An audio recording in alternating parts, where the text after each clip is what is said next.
পাশের বাড়িতে আগুন লাগলে নিজের বাড়িও রক্ষা পাবে না, তাই নেশার বিরুদ্ধে সমাজের সমস্ত অংশের মানুষকে এগিয়ে আসার আবেদন রেখেছেন মুখ্যমন্ত্রী অধ্যাপক ডক্টর মানিক সাহা।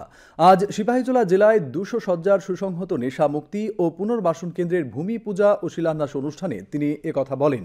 একই সঙ্গে মুখ্যমন্ত্রীর হাত ধরে এদিন ভার্চুয়ালি শিলান্যাস ও উদ্বোধন হয় সার্কিট হাউস ও জেলা পরিবহন ভবন, বিশ্রামগঞ্জ বড়কুবাড়ি রাস্তা, লাটিয়াছড়া স্কুল ভবন, চরিলাম দ্বাদশ শ্রেণী বিদ্যালয়ের অতিরিক্ত শ্রেণীকক্ষ সহ একাধিক পরিকাঠামোর। অনুষ্ঠানে পরিবহন মন্ত্রী সুশান্ত চৌধুরী বলেন, পরিবহন ব্যবস্থাকে আরও সুগম করতে 4 জেলায় আরও 4টি জেলা পরিবহন ভবন করা হবে।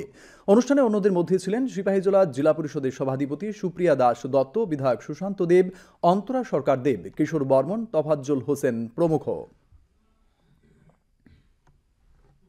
বহুদিন ধরে ক্লাব কালচার আছে, তো ক্লাবের যখন আমরা মিটিং হয় সেখানেও আমি ওনাদের কাছে বলেছি যে আপনারা কিন্তু দায়িত্ব অনেক বেশি।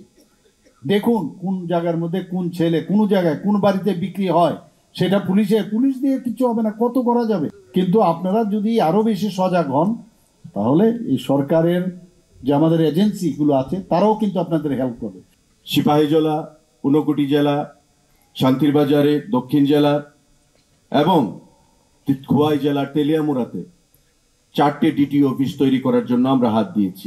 আমাদের এই 4টি ডিটিও অফিস যখন তৈরি হবে, সারা রাজ্যের প্রতিটি জেলায় আমাদের ডিটিও অফিস সেখানে হয়ে যাবে এবং আগামী দিনে রাজ্যের পরিবহন ব্যবস্থাকে সুদৃঢ় করতে, অ্যাক্সিডেন্টের সংখ্যা কমাতে এবং যান চলাচলকে সুসংগত করতে এই ডিটিও অফিস একটা গুরুত্বপূর্ণ ভূমিকা গ্রহণ করবে।